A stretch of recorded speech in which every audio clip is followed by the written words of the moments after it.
Hey everyone, I'm really excited to be here. Thanks so much to David and to Miriam for inviting me to be here. It's really exciting to get to talk to you about my work. So I'm going to tell you a little bit about a couple experiments that I've done. Thank you. Looking at how the brain processes language, mainly, so how we take words in and turn those into meaning that we understand. Uh-oh. Go away. There we go. Hey, all right. And turn the words that we hear into meaning in our brains. This is the kind of process that I want to look at and want to understand.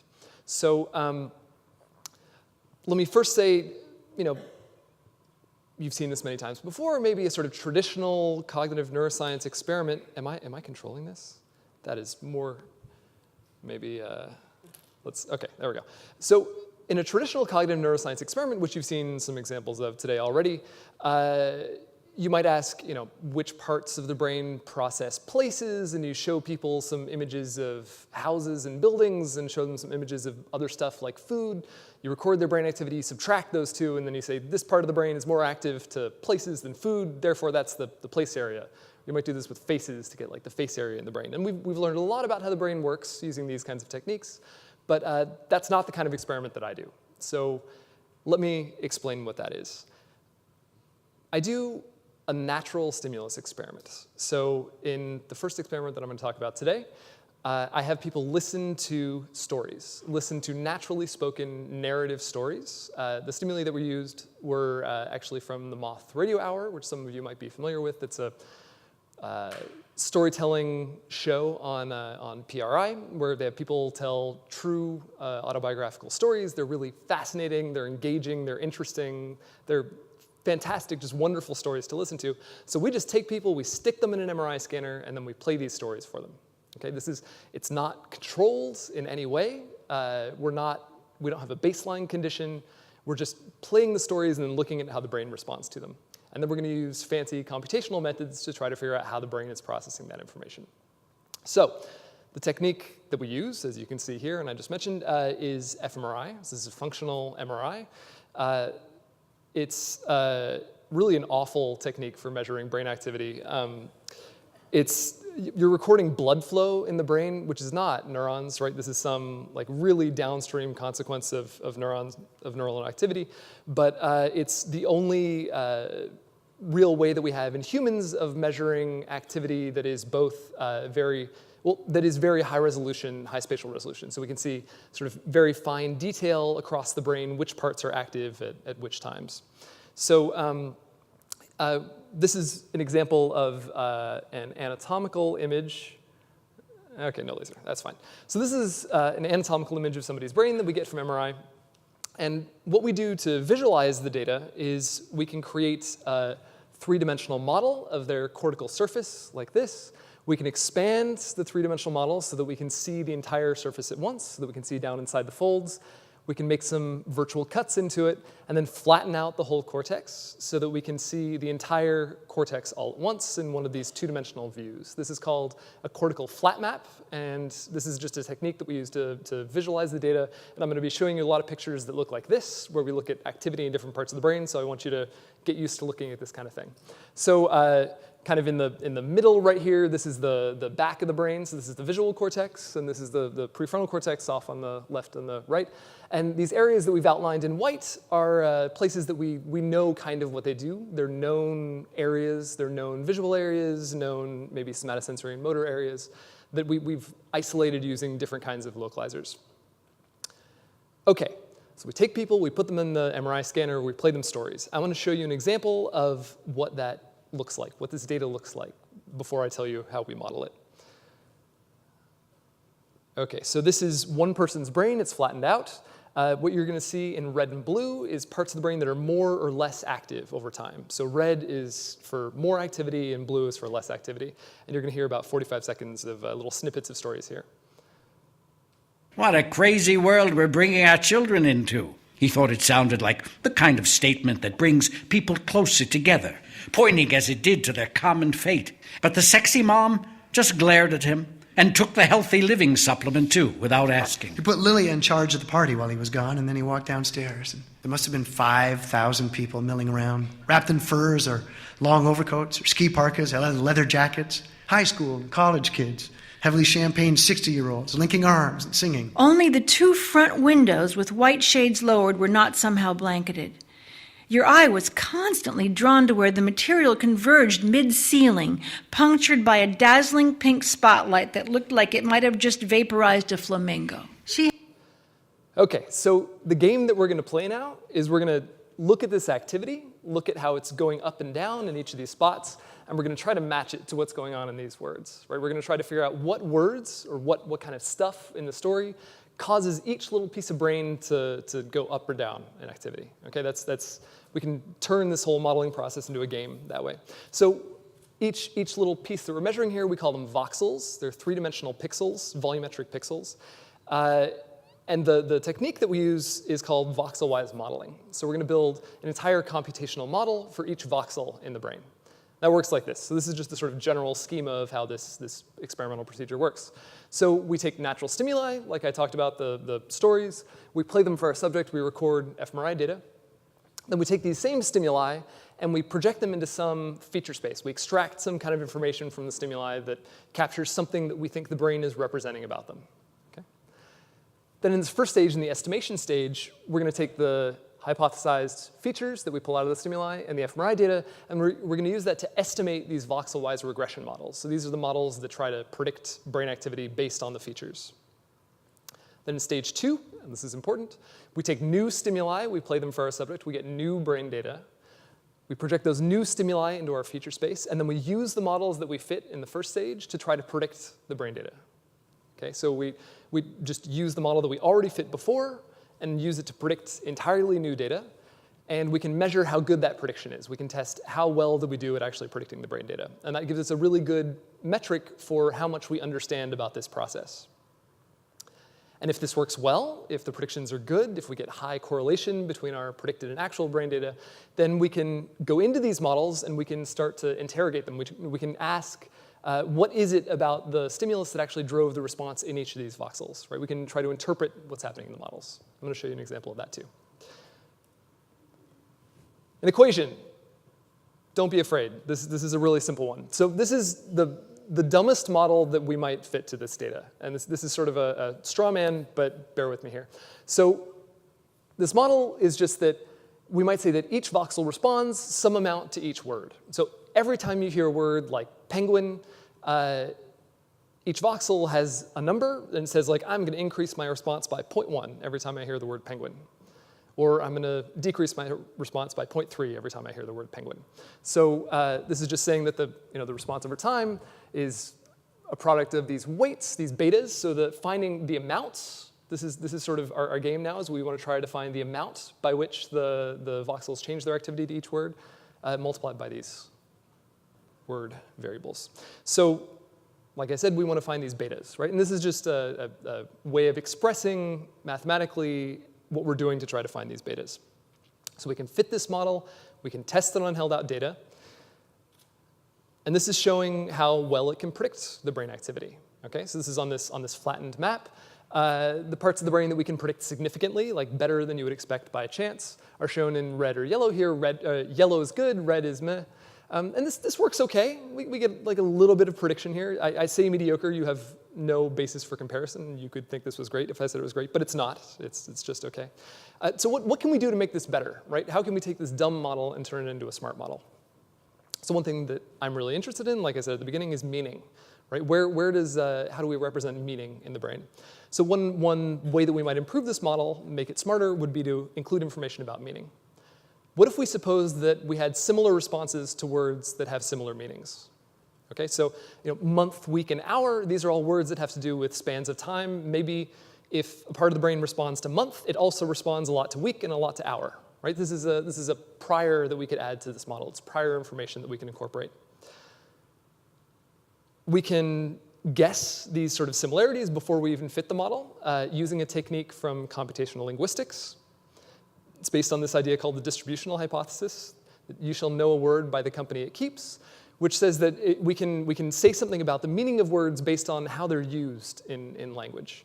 So the way that we do this is for each word that appears in these stories, we're going to turn it into this list of about 1,000 numbers, of 985 numbers, where each of those numbers is how often that word co-occurs with another word, one of these target words. These are words like difficult, husband, potato, and remember. And we have these scores for each of these words, and that tells us something about what the word means. Okay, so carrot might have very high co-occurrence with potato, low co-occurrence with husband, and low co-occurrence with remember. So we might know that carrot is similar to peas, because peas also have high co-occurrence with potato. Okay, so we can take this information, it lets us guess which words have similar meanings, then we can incorporate that into our model, right? So now we can include this sort of prior information in how we estimate these weights. This forces the weights for words that have similar meanings to be similar to each other. And when we use this kind of model to try to predict the brain data, it works much better than the model where we just fit each word individually. So here is the prediction performance of the semantic model. You can see that we have much higher performance in all the same areas where we had performance before, and also in new areas. So this big patch right here, this is really what Christoph and Melanie were referring to earlier as the posterior hotspot, right? This is sort of the occipito-temporoparietal cortex that really is responding strongly to this kind of narrative language. And just to compare, here's the old map from the words, and here's the map from the semantic model. So we're doing a lot better. Here's a two-dimensional map that's showing the same thing, where the blue areas are showing places where the semantic model is better. It seems like it's better almost everywhere. So what we take away from this is that these parts of the brain, they seem to represent meaning. They seem to be processing information about the words that these subjects are hearing in a way that incorporates information about meaning, about the meaning of those words. So this is exciting, first of all. But now we can go into this third stage of the analysis that I talked about at the beginning. So we can ask what information, what kind of words are represented in each voxel. So we could do this by just looking at one voxel all by itself. Okay, so this is one voxel in the prefrontal cortex of one of my subjects. This is the cocktail party voxel because I've renamed it recently. It's the Thanksgiving dinner voxel. It doesn't like when you talk about politics or religion. It really likes it when you talk about how long your commute is and things like that. So it likes sort of spatial information, but not these more abstract things. But you can see that it's so I'm showing, on the left here is words that have a low response from this voxel. On the right are words that have a high response. But it's not really easy to say like what it is that this voxel responds to. You can look at the list of words and you can make up some story, but this is not a super easy thing to do. And there are tens of thousands of voxels that are well predicted in each subject's brain, and we have many subjects. We're doing all these models that are fit individually to each subject, so we're not sharing any information there. So how do we get sort of more globally this information without diving so deep into the details of each voxel?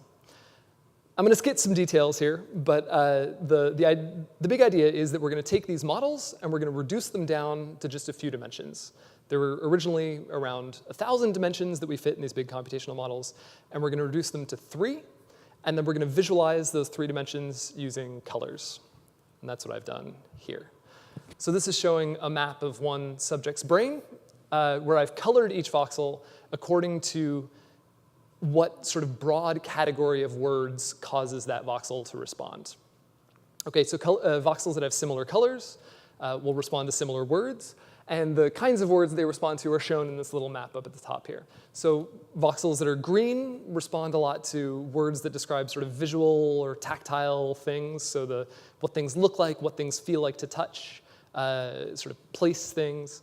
Voxels that are red respond a lot more to sort of social words, words that describe people, words that describe interactions between people, and those kinds of things.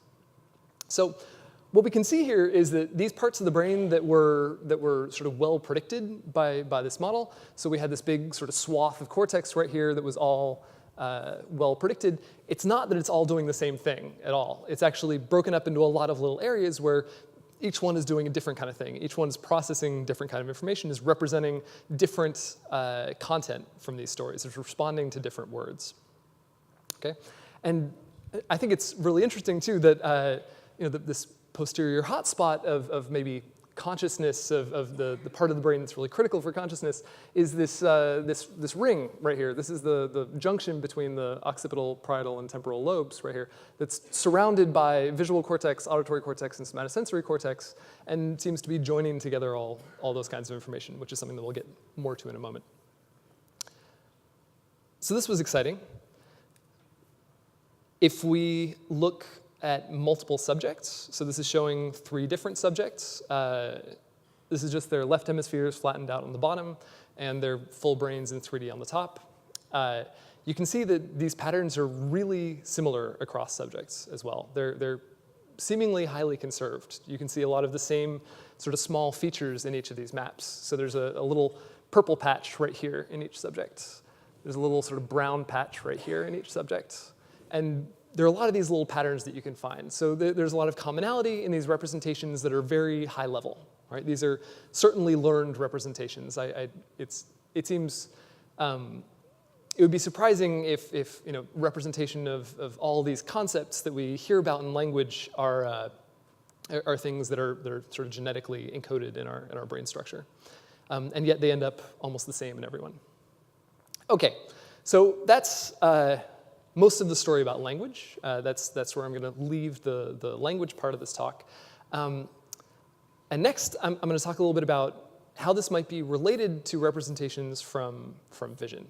So this is a pretty classical question that a lot of people have asked in neuroscience and psychology and philosophy before that many times in many different ways.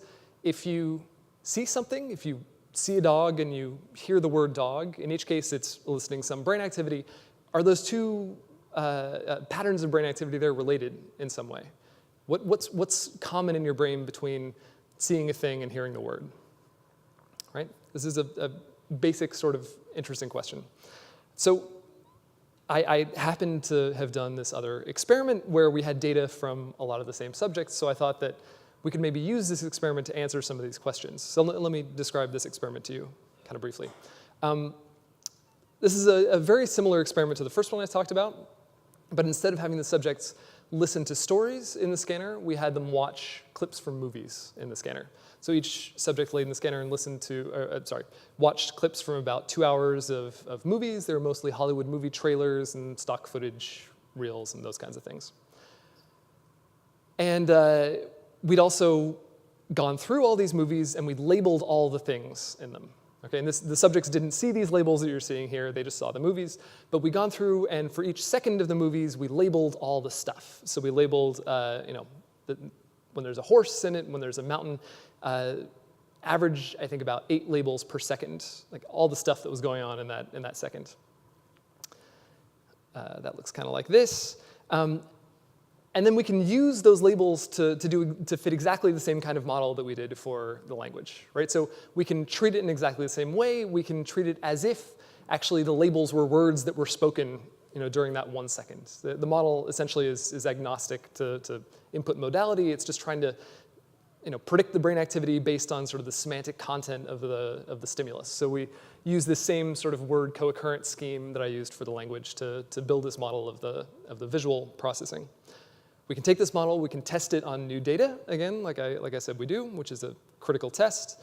And we see that it predicts really well in some parts of the brain. You might notice that there's actually not much overlap between the parts of the brain that are predicted well in the visual model here and the parts that were predicted well by the language model previously. It's a lot more, this is visual cortex in the back of the brain right here that we do well at. There's a little bit of overlap right here that we'll see more in a moment. And we can also do the same trick of asking what kind of information is represented in each voxel, right? So this is using the same trick, again, where we convert the sort of category selectivity of each voxel into colors. But now the colors mean slightly different things. So here, green means selective for, I think it's faces and body parts. Purple means selective for vehicles and sort of outdoor things. And so we see these kinds of complicated patterns of selectivity across the brain. So now, this question about, are visual representations and language representations related? It's kind of like just asking, for each voxel, do they respond to the same category here as they did in the other map? Right? It's a sort of simple question we can ask. Simple question that gives us this kind of simple answer. So I did this. Just take for each voxel, take what is it selective for in language. You take what is it selective for in video, in vision. And just take the correlation between those two vectors, between those two things. And that gives us one number for each voxel that says just how similar are its responses in these two modalities. Okay? And that's the math that I'm showing here. Turns out that we get some similar representations here. So along this sort of edge of visual cortex, we get a few patches of voxels that are kind of correlated between the two modalities in both hemispheres, a little bit in other places too. And I thought, okay, this is something. I went and looked at the scientific literature, what had people seen about this before, and this is not new.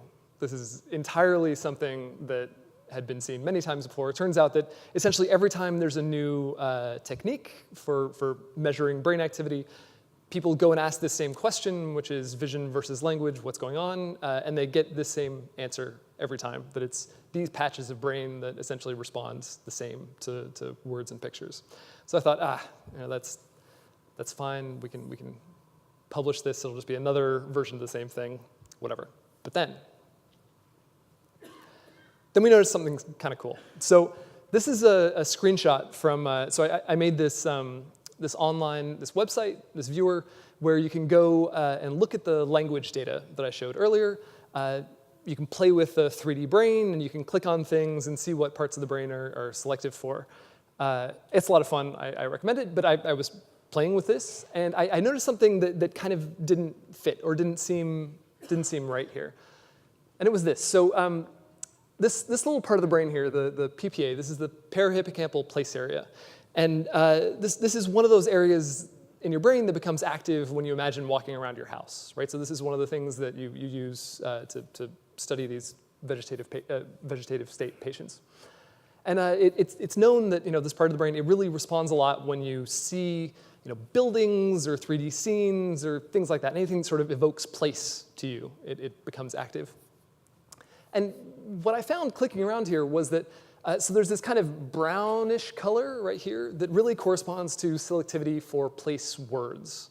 So it's words like, in this case, they're a little bit hard to see here, I apologize, but words like airport and parking and downtown, Denver, campus, whatever. They're words that evoke place, right? And I noticed that these were not, it wasn't like it was all of this area, right? So we'd identified this area using a sort of standard localizer scan previously, where we just had people look at pictures of places and hamburgers, like I showed in the beginning. But it wasn't that the whole area responds to place words. It was just that the very back of it, or maybe stuff that's kind of just outside, just around the edge of the PPA, responded to place words. I was like, this is weird. This doesn't really fit with this idea that it's just some overlap. So I went back and I did a sort of more targeted analysis where I just looked at one category and compared representation of this category across language and vision. That category was places because that was the one that I had sort of noticed this for. So what I'm showing here is a map for one subject. This happens to be my brain, which is why it's subject 1. Where I'm showing in this 2D color map the response to place words. So I'm just predicting how much each voxel responds to this kind of place concept. And voxels are black if they don't respond to either visual or language places. They're white if they respond in both cases. They respond to both visual things and words. They're blue if they just respond to words, and red if they just respond to visually presented places. And what we saw when I did this was this funny pattern that was really kind of surprising and wasn't something that had been seen before. And it was that in each of these, there's 3 classical place areas, the RSC, OPA, and PPA. And in each of these, we saw this little gradient from purely visual to mixed to purely language. Purely visual, mixed language, visual, mixed language. This little red, white, and blue gradients across each of these areas. And this was really consistent across every subject we looked at. We started to go in and look at different categories. So we looked at faces, we looked at bodies. We see the same thing over and over. These little gradients of selectivity right across sort of the edge of visual cortex. It seems like there's a boundary to visual cortex where we get this transition zone between purely visual mixed representations and then purely language representations. And so we've explored this further. I'm not going to show you more data, but there's a grad student in my old lab who's taking this further and looking, sort of asking more generally, just is this a property of the edge of visual cortex that if we look across this edge for any category that's represented there, do we get this kind of gradient of representation? And the answer seems to be yes. So this suggested something that I thought was really kind of interesting and kind of deep, which was that I think the visual cortex and the kind of language cortex that's outside it actually seem to form kind of a single contiguous cortical map, right? Where you get areas that are selective for one thing next to areas that are selective for a similar thing, and there's this sort of continuous change across the cortex from one thing to another thing, and you get this continuous change from vision to language. So maybe we can't really like think of them as separate entities, but maybe they're actually all joined together. And I'm really excited by this because I think this has the potential to explain why the language cortex is organized the way it is, right? So I showed you these colorful maps earlier, but why are they laid out like that? They were laid out the same in every subject. Why? What's driving this? And I think the one explanation might be that it's actually the visual organization, that it's the visual cortex that's driving this. Their visual experience is organizing visual cortex, and then that's driving the organization of language in our brains on top of that. And I think this is an interesting idea that we can test by maybe looking at blind people and looking at how language is represented in the cortex of the blind. Okay, that's all the research I'm going to tell you about. I just wanted to give a couple points about sort of what interesting directions are to go from here. One that's fun to think about, maybe a little scary to think about, is also, can we decode perceived or internal speech from these brain signals? Can we record the brain signals while someone is listening to speech and then reverse these models and try to pull out what the speech was from their brain activity? I think the answer is almost certainly yes, but not with the fidelity that we have right now. What does that mean in terms of technology? How can we use that? I think that's an important question to think about that a lot of people here are interested in.